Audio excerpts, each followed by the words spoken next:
Good evening, everybody. Welcome to the 11th General Meeting of Human Energy Club. Glad that you all could be here. Welcome to the end of March. It's crazy how quickly the time is going, but I think a lot of us are thankful that the time is going quickly so we can get to spring break just a little faster. A couple more days. I hope everyone is doing well as the trial goes on, that you're taking care of your mental health. And with that, we'll go ahead and get started. For everyone's notice, we are recording this meeting so that those who can't make a regular meeting time can watch this later on. If you feel comfortable turning on your cameras, that would be awesome. But if you'd like to either use a virtual background or leave your video off, that's also totally fine. Let us know if you have any concerns. You can chat me during the meeting, or you can send us an email afterwards if you'd like. Couple of announcements. The book club last week was a little bit of a mess. My internet was down for about 4 hours, so I wasn't able to start the meeting. Thank you, Olivia, for starting the meeting and having a discussion. So we will be meeting again this coming Sunday at 6 o'clock to wrap up braiding sweetgrass. I know not everyone's available, but if you'd like to join us for that and missed out on the meeting last week, that would be a good time. And there's a lot of really good reflection at the end of that book, so I hope to see you there. And then the week after that, right before spring break, rather, we will begin discussing Sustainable Planet. So we're not going to read the whole thing. We're just going to read a handful of essays from it. So if you're interested, feel free to send us an email. And the book is an older book. I think it was published in 2002. So you can only really find used copies online. So there's a handful of links that I've collected in case you want to order it. So yeah. This year for Earth Week, Energy Club is holding a movie screening. We had the plans for it a couple weeks ago, but it's going to be on Friday, April 23rd, so a little less than a month away. Megan, do you have any words that you'd like to say about the movie screening? Not really, just that it'll be the Friday of Earth Week, and we hope to see you there. So, one of our club missions is to bridge together aspects of environment and sustainability, environmental justice, and of course, renewable energy that, often happen, it's siloed, right? It happens in sort of individual spheres. So this will be a really great way for us to all educate ourselves on ideas that are, both timeless and also new to us. So we hope that you'll join us, and feel free to send Megan an email. There's an email address if you have any questions. We also are having a number of volunteering events this semester with Mississippi Park Connection and Great River Greening. Kat, if you'd like to share a couple words about those upcoming events. Yeah, so some of you may know at this point, there are a couple of really cool events happening with Mississippi Park Connection. So they help with Crosby Farm, which is right near St. Paul. It's on the river. And so April 17th, they are doing some invasive species removal. And on May 12th, which I realize is kind of in the middle of finals week, but it is, it might be a nice break. You can go plant some trees, which is really fun. So sign up at that link. There are a few spots left, and we'd really love to see you there. Great. Thank you, Kat. And then we also have events with Great River Greening. Those are already filled up, but there may be the possibility of a couple spots. So feel free to check out the same spreadsheet. And if there are any openings for those registration links, you can go ahead and find out about the details through the spreadsheet that we have compiled. Awesome. And with that, I'm going to stop screen sharing and hand it over to Olivia for her Sust chat. I just realized my laptop was about to die, so I had to run and get my charger real quick. No problem. I just made you a co-host, so you should be able to share your screen now. Thank you. All right. So today, I'm Olivia Holgate. I'm the communications director for Energy Club.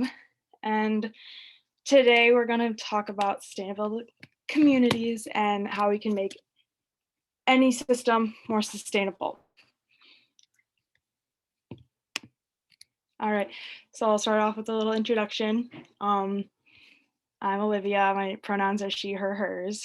I'm a junior studying environmental engineering, and I'm minoring in sustainability studies. In the future, I'm not really sure what I want to do, but I know I'm going to go into industry, do something with water resources or water or wastewater treatment. Not sure yet.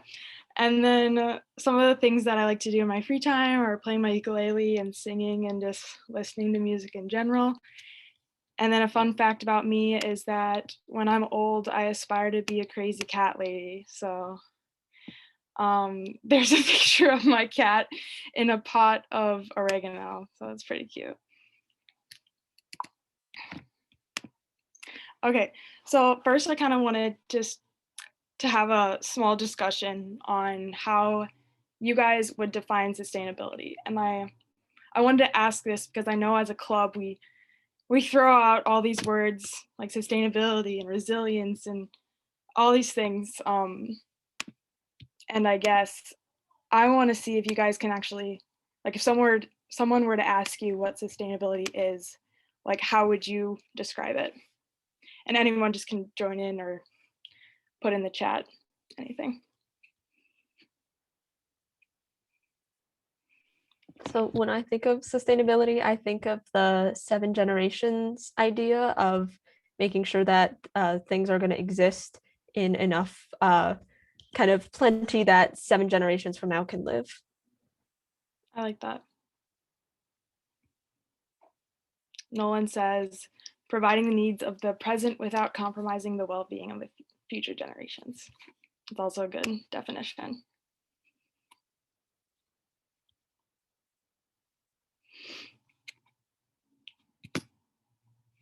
All right, so I compiled a couple definitions here that I just found.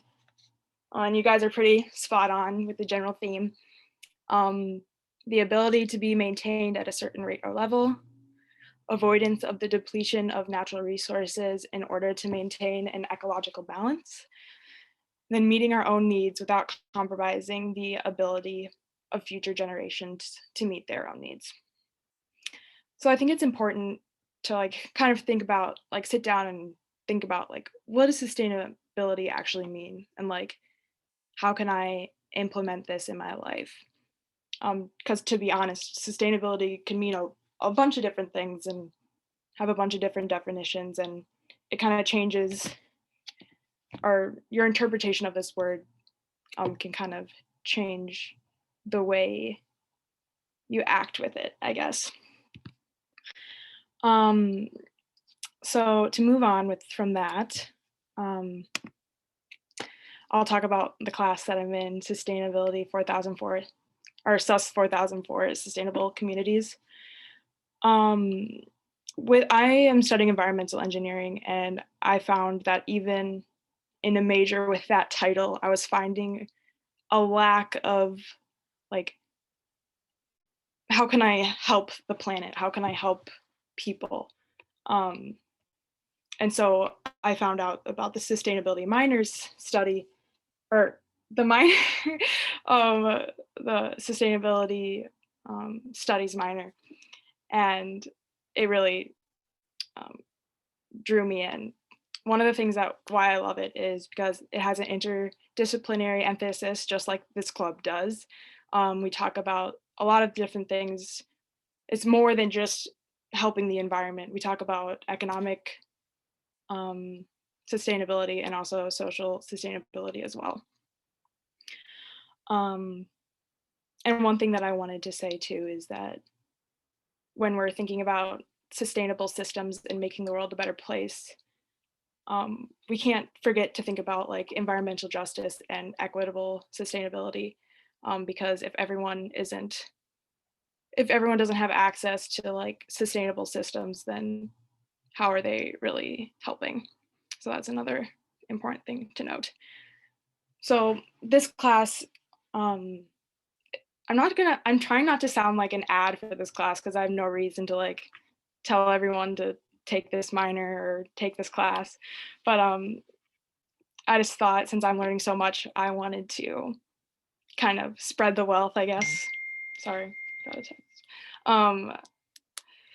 So this class is like, we just have one big capstone project, and the whole semester we're working on this. And it involves systems thinking, data visualization, and levers within a system. So throughout the presentation, I'll touch on those topics further. So first, I wanted to define what is a system. And basically, when we're thinking about sustainability, we need to we're looking at systems. So a woman who is like the integral of systems thinking is Donella Meadows, and this is how she describes a system. She says, a set of interrelated elements organized to serve a particular function or to seek a specific goal. So when we create a system, we have a goal in mind, and that goal is often like positive, but there's a lot of things that we tend to not think about or tend to forget, that these systems, even though we have a positive goal in mind, they can produce negative results that we don't want. Just like any type of system has byproducts or wastes that aren't as good. And that's I think that's where the sustainability aspect comes into play. We're trying to reduce those negative results. Also, the relationships within the system are really what drives the system. So for my project, so the whole class is split up into different groups, and we are all supposed to look at one specific theme on the University of Minnesota campus. The theme that my group had was natural areas and land use on campus. So the first thing we had to do was just look at a map of the University of Minnesota campus and try to brainstorm what are some strengths of our campus when it comes to natural areas and land use, but also what are some negatives or areas of opportunity and growth that we should think about as well. So these are some pictures of some pros and cons of the campus. I'm wondering if right now that you guys could maybe, shout out to the Native American Medicine Garden. Yeah, Vijay, you're the one who inspired that idea. I was the one who told my group about it. But I was wondering, the first step into making a change in a system is to think, what are we doing good at? What are we doing bad at? Do you guys have any ideas of, it doesn't necessarily have to be about natural areas or land use, but when thinking about the campus, are there any ideas that just pop into your head, that things that you love about the campus, things that you don't love about the campus? I mean, one thing that I guess the university could be doing better is creating better relationships with Indigenous communities and people of Indigenous heritage. But I think one thing that the university does well is allowing access to the Wakbatanka, the Mississippi River, so that people get to enjoy that in their time here.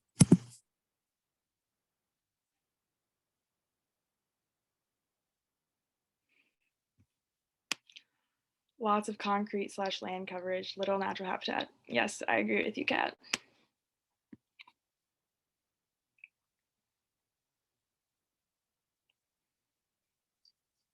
And actually our project, as you'll see, our project really focuses in on West Bank and how it's just covered in concrete. So we definitely talk about that. All right. So these are some of the strengths and opportunities that my group came up with, and I will go into more detail about these. Let's see. So one of the campus strengths that we talked about was the West Bank Community Garden. That was a positive. This garden is a fantastic way to allow students to engage with agriculture and planting. And they also have a compost bin. So that's kind of cool because people can learn about composting, and it's also just a visually pleasing site to the West Bank area when most of it is covered in concrete. And that kind of parallels with one of the opportunities that we have in West Bank Placeness. I know that when I first started going to school here, I like rarely go on West Bank, but like whenever I did, like I would get lost or not know where I'm going a lot of the time. It's covered in concrete, and the buildings are in such a way when you're walking around, they're just kind of towering over you and you can't really see where you're going. So we thought that was kind of a negative. It also, like Anderson Hall, like basically covers up a beautiful view of the Mississippi River. So that's kind of an opportunity we saw. We talked about St. Paul Greenery. St. Paul campus has an abundant amount of grass space and permeable surface, good for water quality and flood mitigation. There's also a wetland over there and provides biodiversity and water quality improvement. There's also the Native American Medicine Garden, and this allows students to engage in traditional medicine and learn part of Native culture and history. And so that's really important, obviously, because we are on stolen Dakota land, and we'll get into that more later. We also talked about East Bank Greenery. There's like, I find that there's a lot more green space on East Bank, like McNamara Center, the mall, even like, what is it, East River Flats behind the Union. And I think these are areas that students really, really value and really enjoy. And it almost fosters like they almost foster a sense of community within student life. So those are important. Some opportunities, we like to call them opportunities instead of like negatives, because we want to think positively of we can grow and change these places. We talked about the parking system on campus. There's a lot of parking ramps and a lot of parking lots. There's ways that we can improve these, like including rain gardens and permeable pavings that could add to the function of these ramps. We also talked about maybe adding solar panels to the top of parking ramps to make it a little bit better for our community and generate sustainable energy. Another opportunity is cultural awareness, as like Vijay said earlier. We are on stolen land of the Dakota people, and there's no visible landmark or sign or whatever to really show that we're acknowledging that. Like, I know we've gotten emails and statements or whatever, but there's nothing like on the land physically to show and remind us whose land that we are on. So yeah, kind of talked about how that could be an area to provide some growth. So the next thing we talked about was when you're looking at a system, there's components. So this is just a basic system diagram of something like room temperature. You can also, I like to kind of think of it like a bathtub, like flowing or water flowing through a bathtub kind of. So you have this main stock in the middle, such as room temperature, if you're thinking about like a room as a system. And this stocks are the things you can measure. So there's things like temperature, students, revenue, voters, and this is the thing that kind of like goes up and down when you and that fluctuation is caused by the inflows and outflows to the system. Yeah. So these inflows and outflows, like an inflow is what feeds into this control volume, like if you think of it in like a chemistry way, like the control volume or something, I don't know.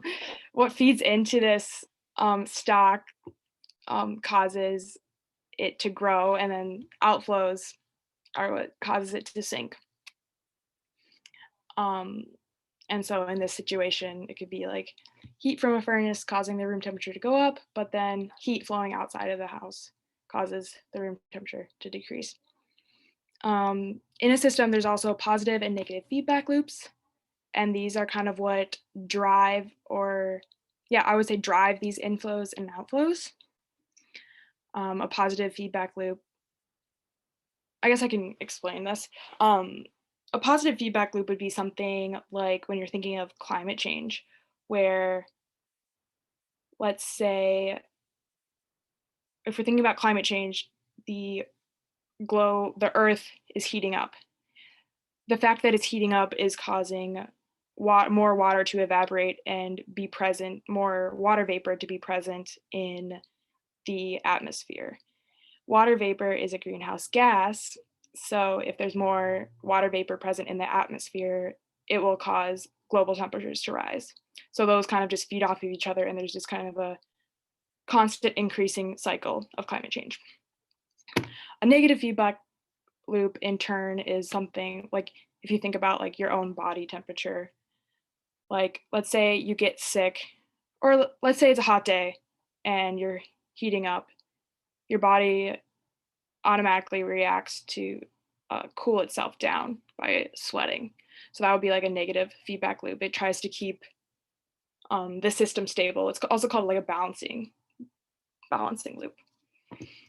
There's also a bunch of outside forces that are just good to acknowledge in the system as well.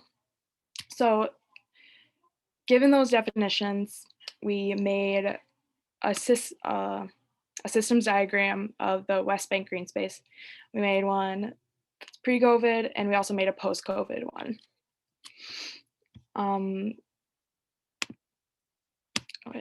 Yeah, so I'll just kind of go through a little bit about what we put in our systems diagram and explain it a little bit better.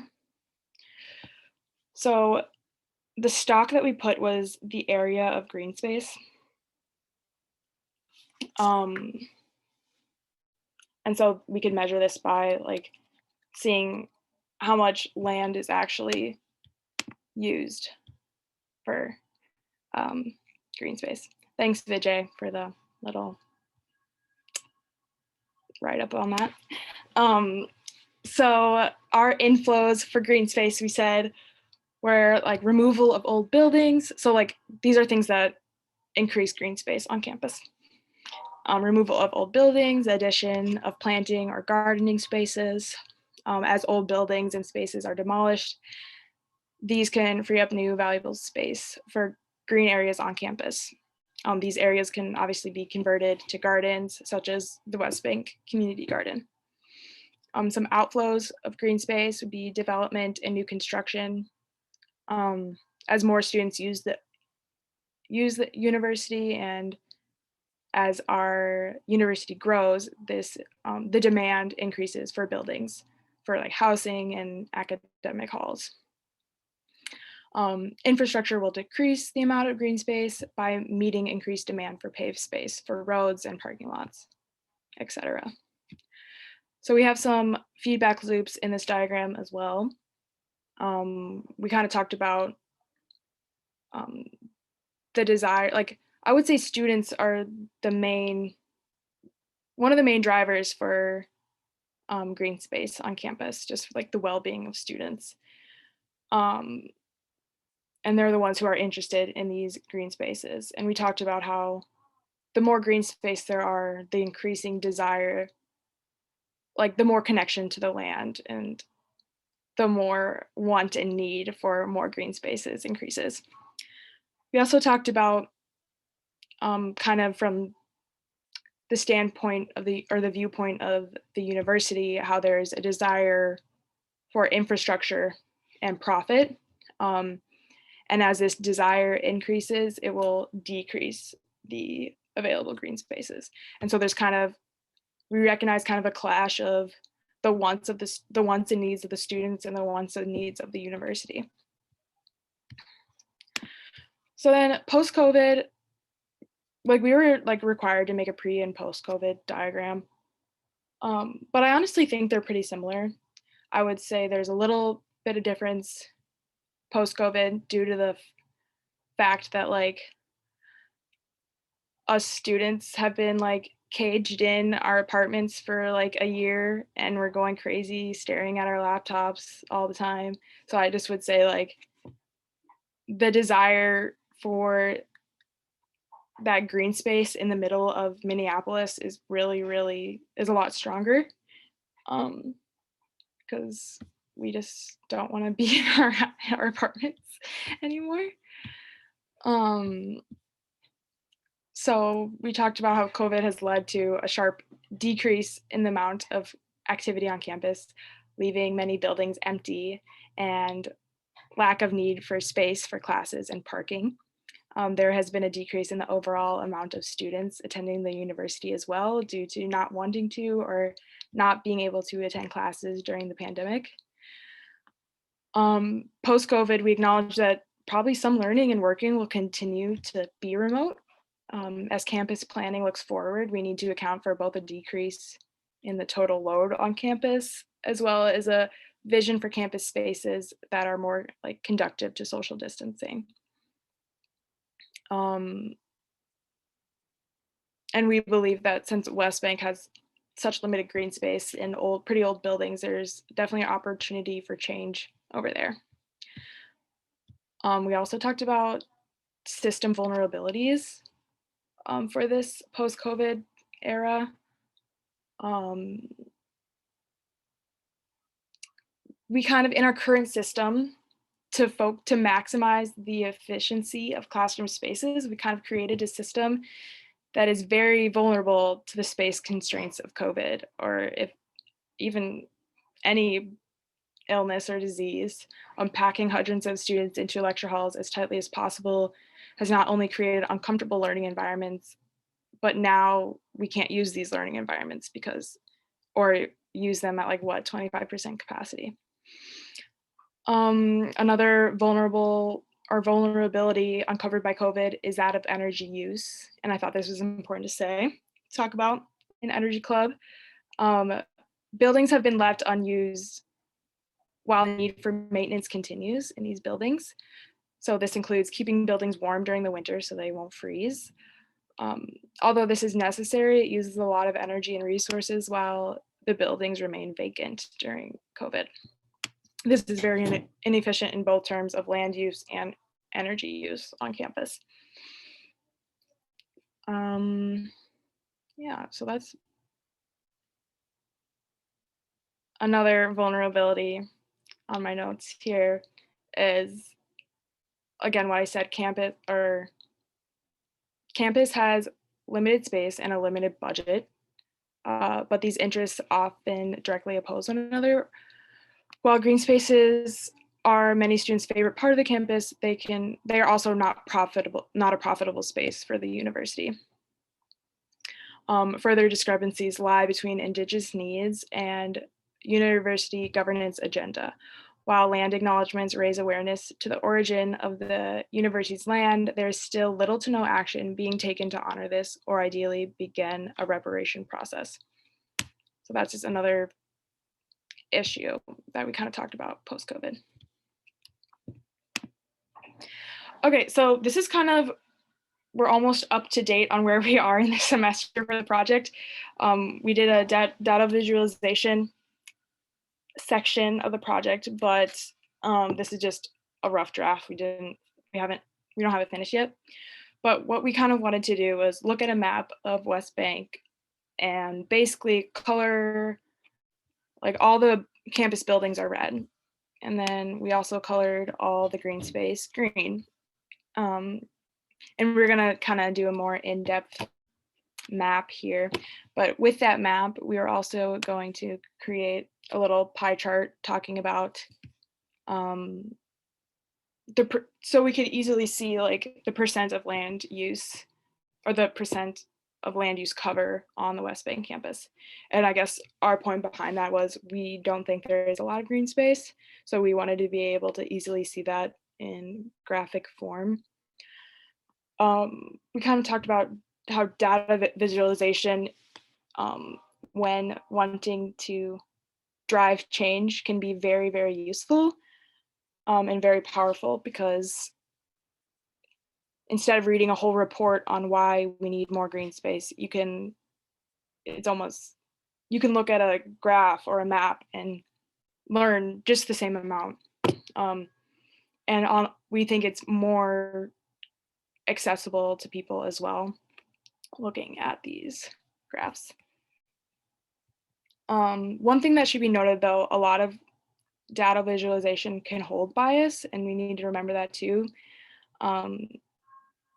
It's easy to show what you want to see, basically. So you need to think about what data isn't accounted for, what data is omitted from what you're looking at. Okay, so the last little thing we'll talk about is levers of a system. And these are basically leverage points in the system where we can intervene and create change. So a small shift in one of these leverage points can cause big changes in everything in the system. So actually, a lot of people have backward intuition when it comes to thinking about leverage points. And so I think that's why it's important to note and talk about. A professor at MIT, Jay Forrester, created a model to find leverage points in systems.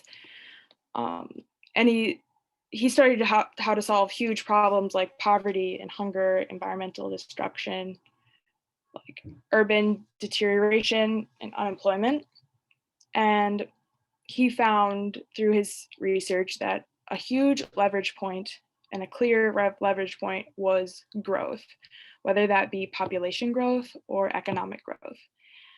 But when you think about growth, we tend to think that like growth will help us, growth will continue us into a better future, but that's actually not the case that he found. Growth has a lot of costs that we don't really think about, costs like poverty and hunger and resource depletion. So why do we keep saying growth is going to help everything? Why as a society do we keep saying this? It doesn't really make sense. We're pushing this growth lever in the wrong direction. He is saying that we need to slow down, like our economy needs to slow down, and even negative growth could help these issues. And I just thought that was really interesting to learn about.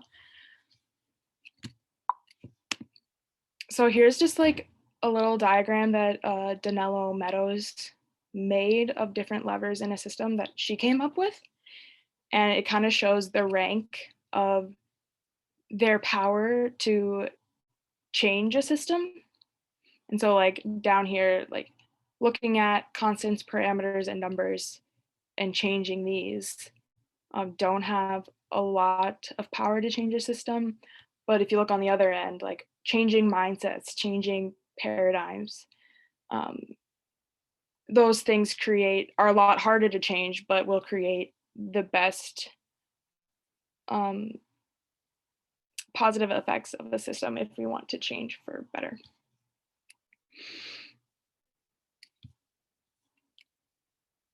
Okay. So in our project, we had to look at some leverage points and come up with some leverage points on our own here. And so I'll just kind of take you through what we talked about with our system. So one thing that we talked about was creating signage of green spaces on West Bank for land acknowledgement, or we even said like maybe some type of art installation or sculpture or something to acknowledge whose land we're on. And also we felt like these signs would make areas more inclusive to students and the surrounding community.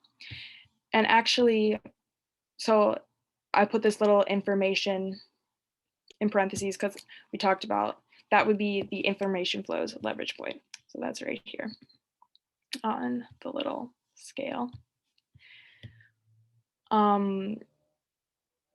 So with this leverage point, we said that the students in surrounding communities may not have a great idea of the current green spaces on West Bank. And since there are so few and hard to find. So posting physical signs that acknowledge this land would make it more inclusive and better for students.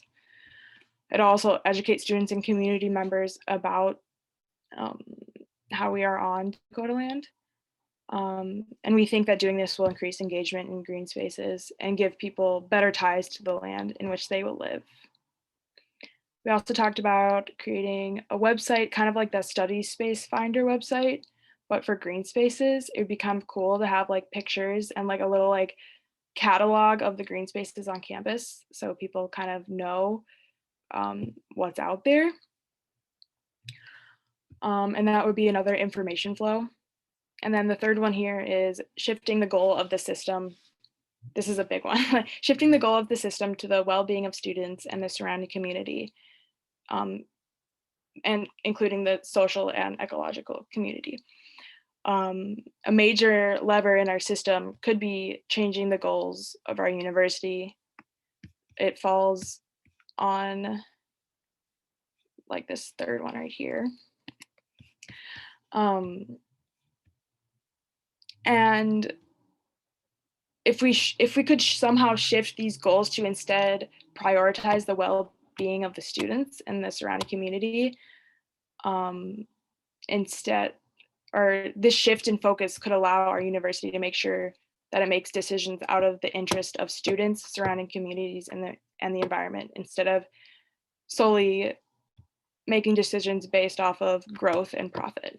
Because as I kind of noted before, like, what does growth even mean? Like, why is that always seen as the answer to our problems? So the fourth point we said was providing an incentive for class meetings outside in green space when time and weather allows. Studies have showed that learning outside improves student focus, understanding of the topic being taught, and can relieve stress. And even like our university could somehow include incentives for professors to do this. And the fifth one, we said giving students and marginalized communities a stronger voice in determining how land is to be used through student government and organizations. And we kind of included this in the power to change lever. So the Twin Cities campus is constantly working through repairs and renovations. So determining how to use this space and land is an ongoing conversation.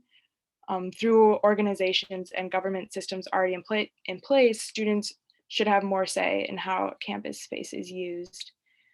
Additionally, this power should expand to include surrounding communities, such as the disenfranchised Cedar Riverside neighborhood, and more importantly, the indigenous communities this land was taken from should be given more control in determining the future land use of our campus.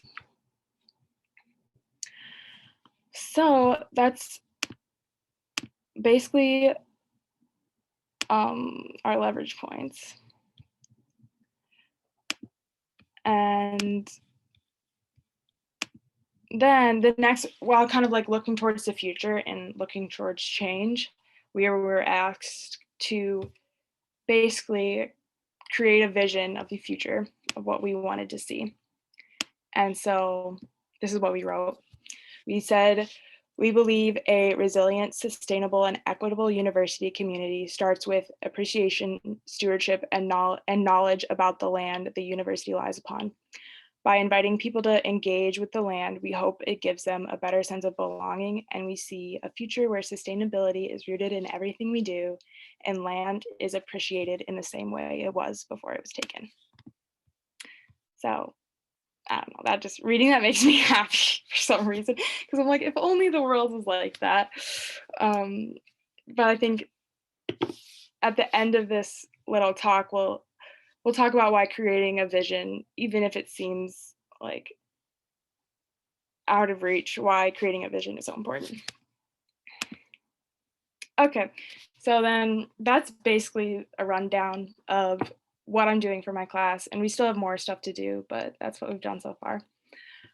But outside of this class, how can we apply these thoughts and systems thinking, data visualization, levers to other systems.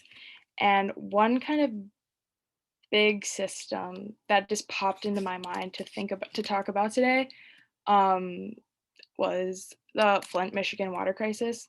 And the reason why I want to talk about this was because it kind of hits close to home for me while studying environmental engineering, because a lot of it has to do with like stormwater drainage and drinking water distribution and things like that, and pollutants in the environment. So it's something that's like, what if I was that like drinking water engineer in Michigan? Like, it just kind of like, it hit close to home, and it just made me like realize how important it is to talk about these, and how even in a major like mine, we're not having like these types of conversations. I find we're lacking a lot in this area. So I wanted to talk about this today. So if you guys don't know what this is, Flint, Michigan water crisis is, I'll give a tiny little rundown. Basically, the city of, or the town of Flint, Michigan, they wanted to stop using the water that comes from Detroit. So temporarily, they started using water from Flint Lake or Flint River. I don't know if it's actually a lake. I don't remember. That might be wrong. But this water was actually corrosive, and it was distributed to residents basically as a cost savings switch. Since other officials are currently being prosecuted. It was the Flint River. Okay, that's what I was like. I'm pretty sure it was a river, not a lake. Thank you. So they basically did this because they wanted to save money, which makes sense because they were a very financially declining city. They weren't doing really great economically. And so they stopped getting water from Detroit, but this corrosive water caused lead from the pipes to be leached into their drinking water. So for about 2 months, residents of Flint, Michigan were drinking lead-laden water without their knowledge.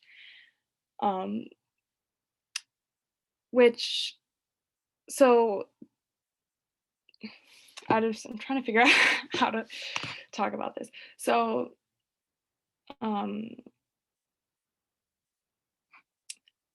basically, initially, when the switch happened, their water was obviously like brown and smelled bad, and the citizens were like, what the heck, why is this happening? We don't want to drink this water.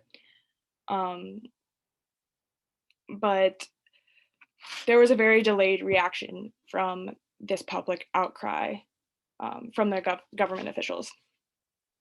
And this could be due to a lot of factors, and I think really asking the question of why did this take so long to get figured out is how we can kind of apply our systems and sustainability thinking into the situation. One thing that needs to be talked about was this was a pretty poor community, and also predominantly Black community. So another thing that needs to be talked about, like, what if this was a white suburb? Like, how would the reaction from government officials changed? Corrective action was eventually taken, but now long-lasting trust issues remain in this city. So I also like to ask the question, what was really valued in this situation?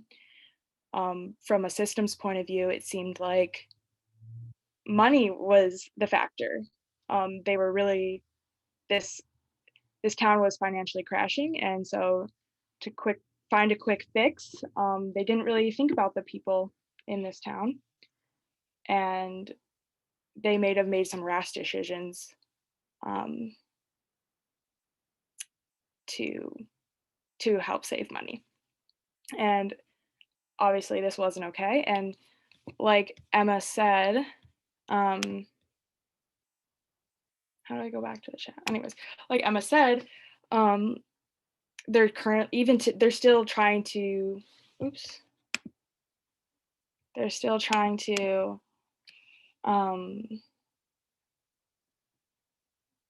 charge the government officials that were involved in this situation. But I read an article that said recently the charges were actually dropped against original 12 government officials. And all of these like really bad decisions, I think they come from what we truly value or what the government truly valued. And it kind of goes to show that, I guess my issue is, if you're working for a city and you're working for a government, you need to work for the people and what they want. And that's rooted in that leverage point that I talked about earlier, like mindset and paradigm change. We need to stop thinking about money and growth, and we need to think about the well-being and happiness of, if you're from a government's perspective, of their constituents. So I think that was a major issue in that crisis. But I could go on and talk about this, but I have another thing that I wanted to end this talk on. So looking forward, I think we need to advocate for sustainability in all fields and industries. Like I said before, it doesn't just mean like cleaning up the environment. It means being sustainable on all levels, socially, economically, and environmentally. And I kind of liked this little video. It's a little bit longer, like maybe like around 10-minute video, that we can end on today, because I think it's kind of inspiring. And I'll just click on it. See, I'm looking on that. Okay, so this is by, wait, you can see this new screen, right? Wait. Okay. This is Danilo Meadows again. And better that's being. And she talks about this vision of what a sustainable world could look like. And I just wanted to play it. Enduring democracy. You guys can hear that? Okay. These are some of the things I have in my part of the vision.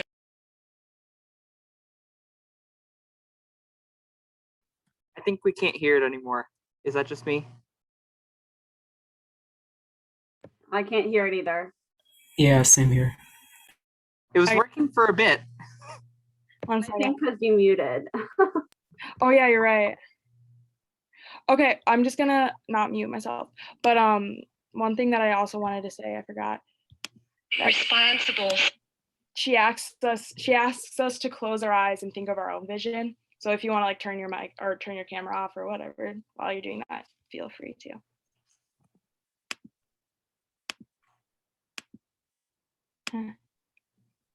Enduring democracy. These are some of the things I have in my. Oh. I'm ruining everything. Okay, here we go. Part of the vision. But most of those are physically necessary or socially necessary parts of the vision. They form the responsible structure that gives you a power. Tell us about all. When you're clear on your, I am amazed at the practicality of visioning in terms of helping you to find your way. So, what is your vision of that which you are working for, or you wouldn't have come to this conference, of a sustainable world? Not just solving the problems of clear problems of unsustainability that are all around us, not just survival, which tends to be about the highest level of vision that most environmentalists put out in the world. Let's survive, folks. But what you really want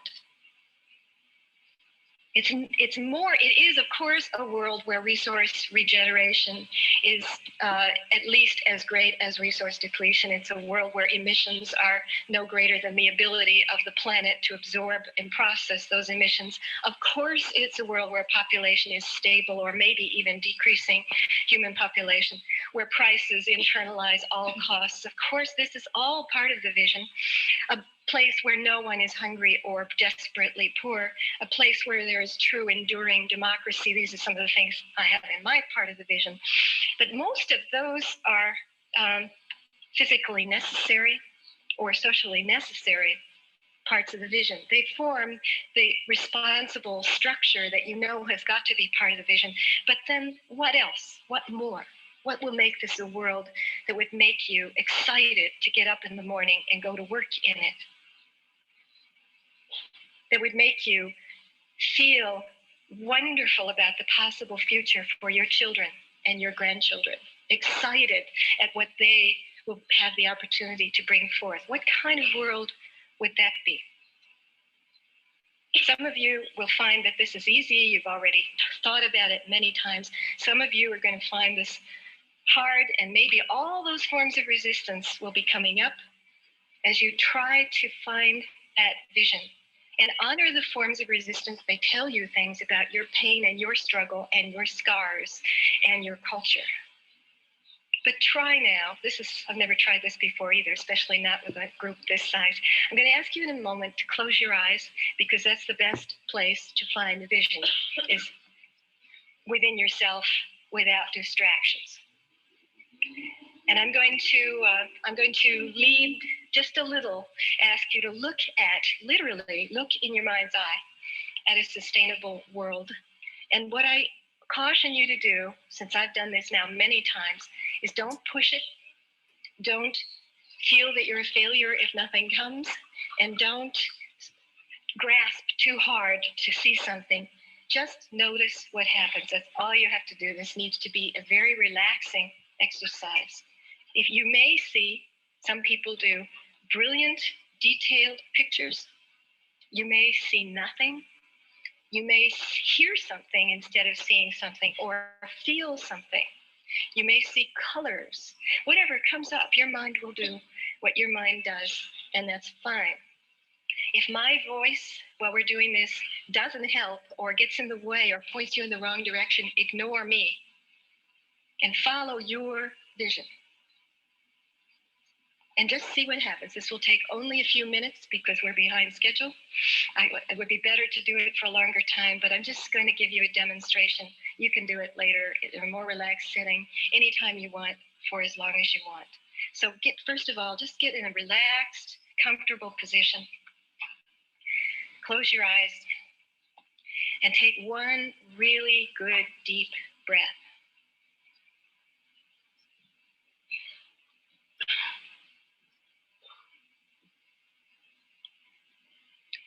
Put yourself in a sustainable world that you really want to live in. Put yourself right in that world.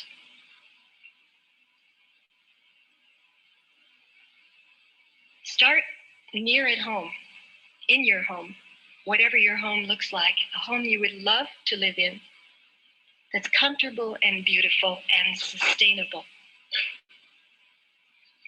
And look around. What does that home look like, inside and outside? Who's there?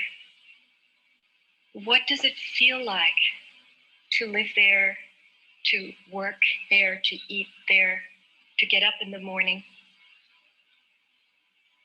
What does it feel like to walk out the door into your community, your neighborhood? Rural or urban or in between? What's the neighborhood like? One you would love to live in, that is sustainable and that knows itself to be sustainable, a world that could be handed on intact or even better to the children and the grandchildren of that neighborhood. Physically, what is the neighborhood like? What's the built environment look like? Where is nature? And what is it like? What What kind of energy is powering this neighborhood? What kinds of materials? Where does the water come from? Where does it go? Who's living there? How do they make their living? Where do they go to make their living, if out of the neighborhood? And how do they get there?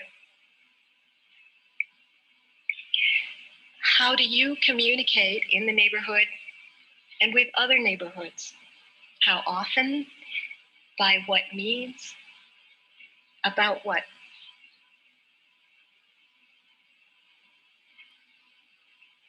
And now, if you can, move up to a little bit bigger view of several neighborhoods together, a whole city or a whole rural area,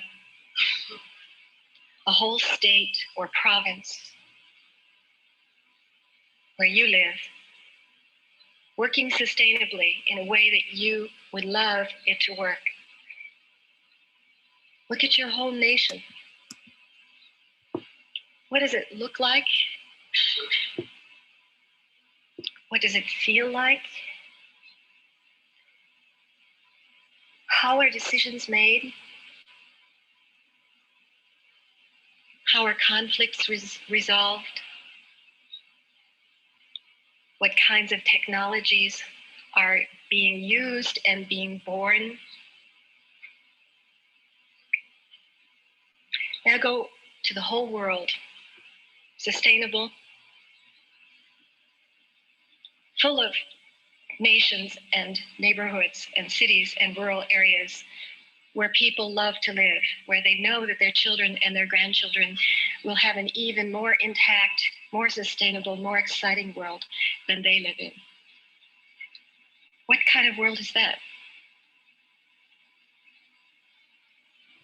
How do people of different kinds and colors and cultures communicate?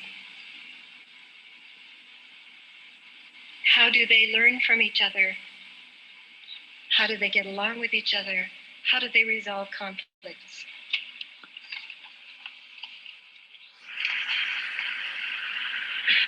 Spend just another few seconds in your sustainable world looking at anything you want to look at, or envisioning anything you want to envision about this world in which you would love to live. And when you're ready, open your eyes.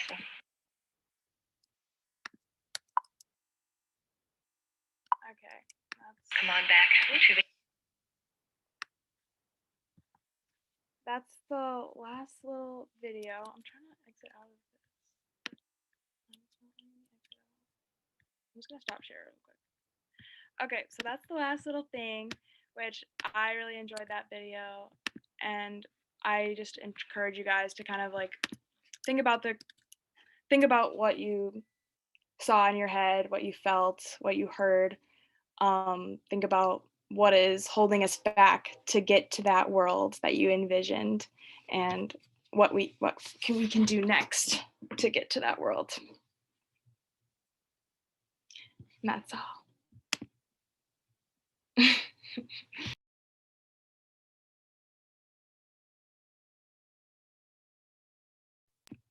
little past 7, but if anyone has any thoughts, I'll pause for a little bit before our final announcements.